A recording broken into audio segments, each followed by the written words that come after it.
I never made it, but I know what it takes. I'm motivated by a mix of emotion. Got my statement, and I'm reading it slow so I can understand it fully. Appreciate my standing, go out of this world and right on time. Oh, never in my life have I seen the sky light up like this. I'm far away from Earth and I wanna know if you exist. Mission control, do you read me? Send me my coordinates lately. Mission control, am I drifting? Tell me to someone who will love me. Yeah, wait, I think I'll last a bit longer. Find another. Welcome everyone.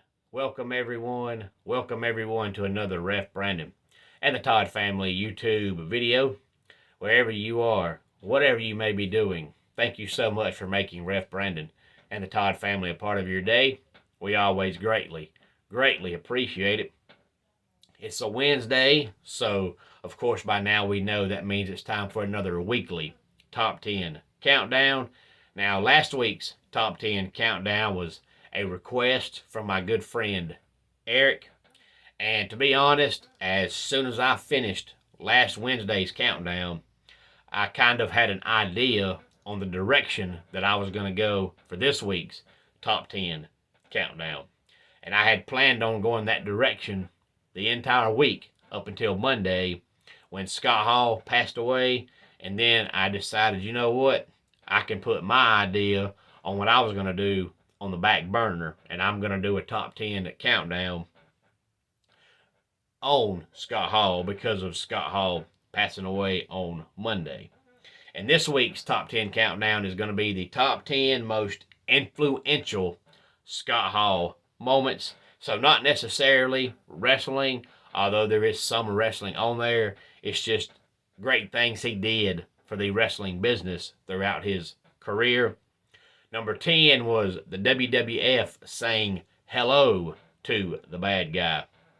And I know I mentioned yesterday when I was doing my in memory of at the end of the video that Scott Hall wrestled for years and years, either as Scott Hall or the Diamond Stud, before signing with the WWF in 1992 as Razor Ramon, which the idea came from the movie Scarface and Tony Montana, and it was Scott Hall's idea.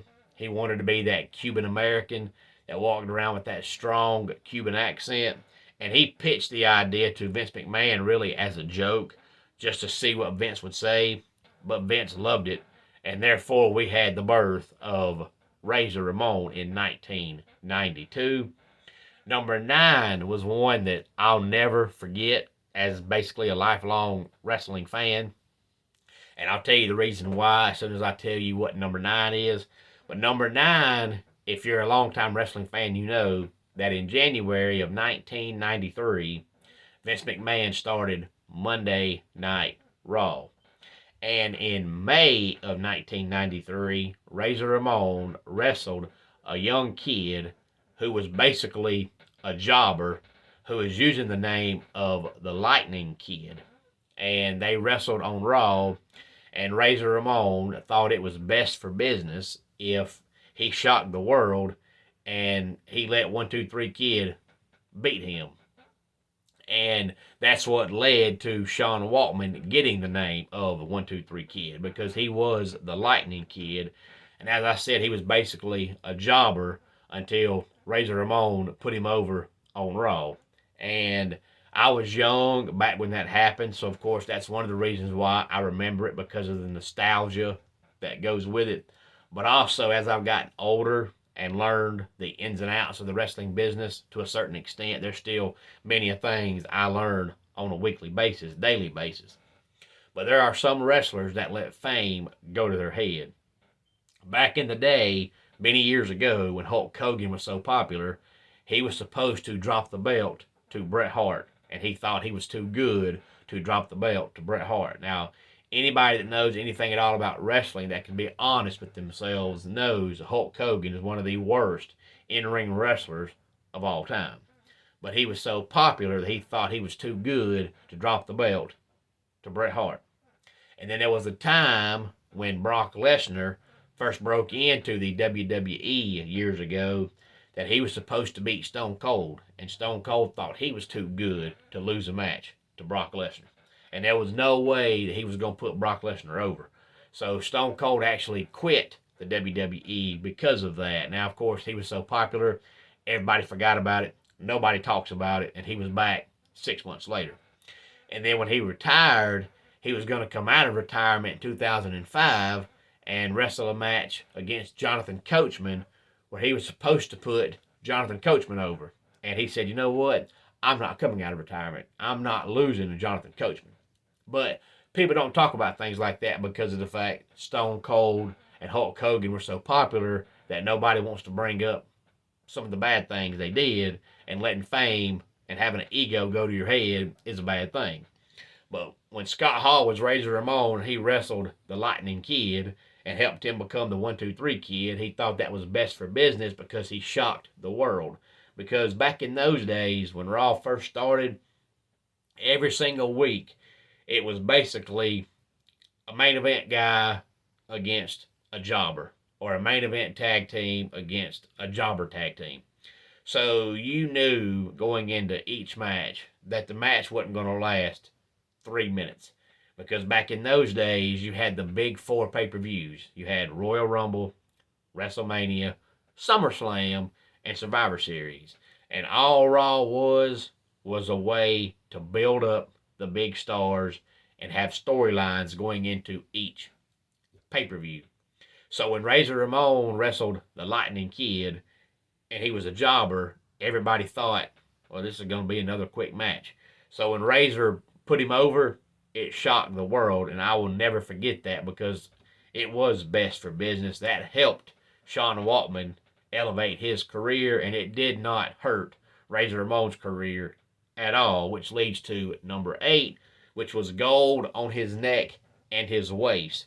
And this was less than 6 months after he lost to the 1-2-3 Kid when he beat Rick the Model Martel and become the Intercontinental Champion, and he already had all that gold around his neck, and then he put gold around his waist when he became the new Intercontinental Champion.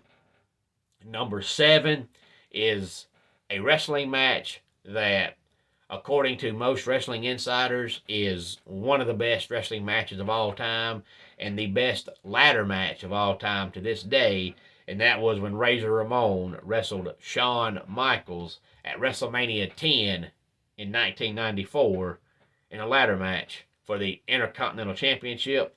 Great match.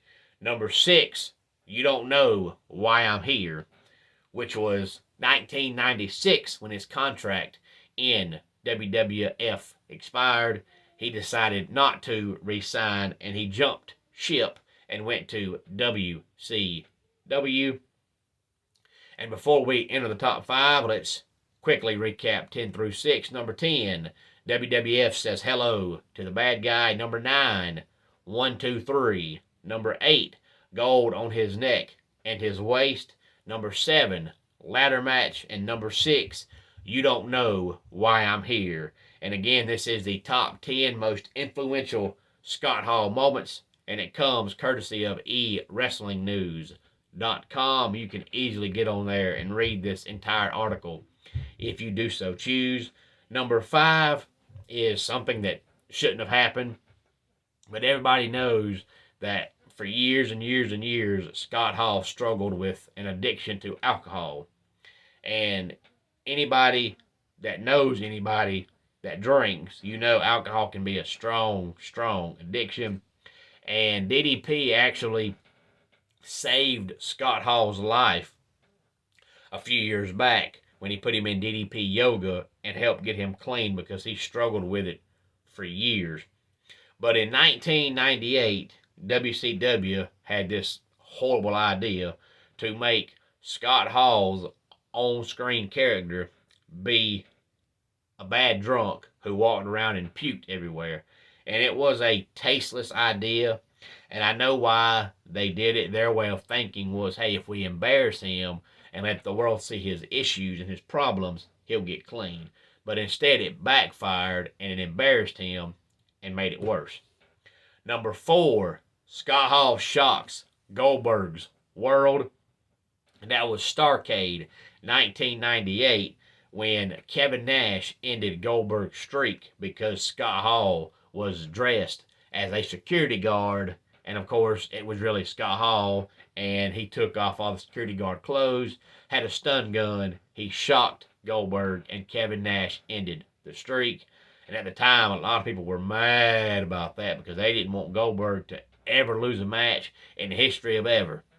Number 3 was Going Extreme, and that was in the year 2000 because early in the year 2000, Scott Hall wrestled his last match in WCW, and around November of that year, he had a couple of untelevised matches in the dying days of ECW.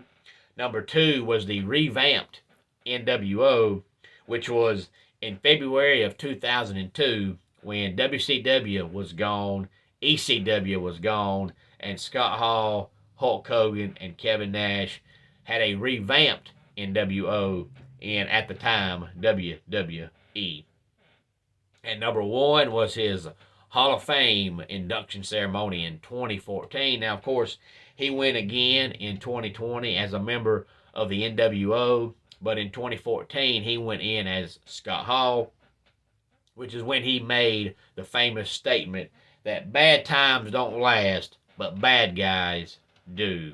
And you can easily get on Google right now and find that speech from anybody because of how much it meant to the character of Razor Ramon and the career of Scott Hall. Again, those are the top 10 most influential Scott Hall moments according to eWrestlingNews.com. Any thoughts on that, please feel free to let me know. Let's go ahead and get our dad joke of the day in here. I bought 2 Dobermans and named them Rolex and Timex.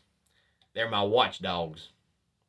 And that wraps it up for today's Ref Brandon and the Todd Family YouTube video. Until next time, it's Ref Brandon saying, just like in pro wrestling, life can be over by the count of 3.